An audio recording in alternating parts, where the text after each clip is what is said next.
All right, when you are ready to begin your project, you will find that I have already given you one piece of watercolor paper cut to the correct project size.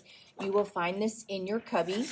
You will also find one sheet of this newsprint, which is a little bit larger, and it is in your cubby as well. You will get only one project paper, so try not to mess it up. There are extra sheets of newsprint paper up in the front of the classroom in the white bookshelves, okay, and it's labeled newsprint. So when you are ready to begin your project and your planning journal is already submitted, you're going to take your project paper and lay it on top of your newsprint, and then you're going to trace it with a pencil. Now I'm going to trace it with the Sharpie just so it picks it up better on the video.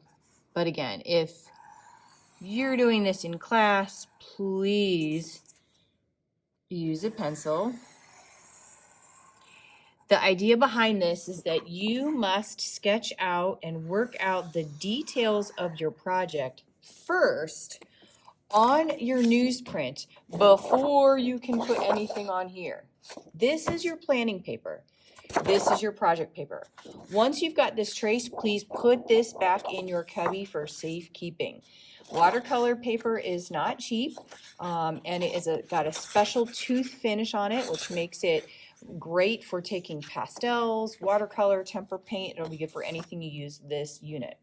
So once you have this paper, this is now sized to the exact size of your project paper, so you can sketch out your project on here using pencils, erasers, to get everything worked out the way you want.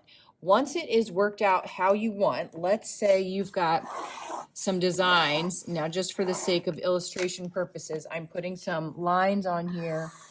Let's say I've traced them now all in black Sharpie. Once I'm all set with how they should be, then I will get my light pad and put my paper on my light pad, and then put my newsprint on there. Then I'm going to put my project paper on top, and then I'm going to carefully move this around so that I can trace my project exactly where I have it, so that I'll be left with my final lines on my watercolor paper, and then I can start my process, whether it's collaging, whether it's oil pastel, whether it's chalk pastel, watercolor, tempera, whatever it is, it will all be laid out and ready to go for me on here.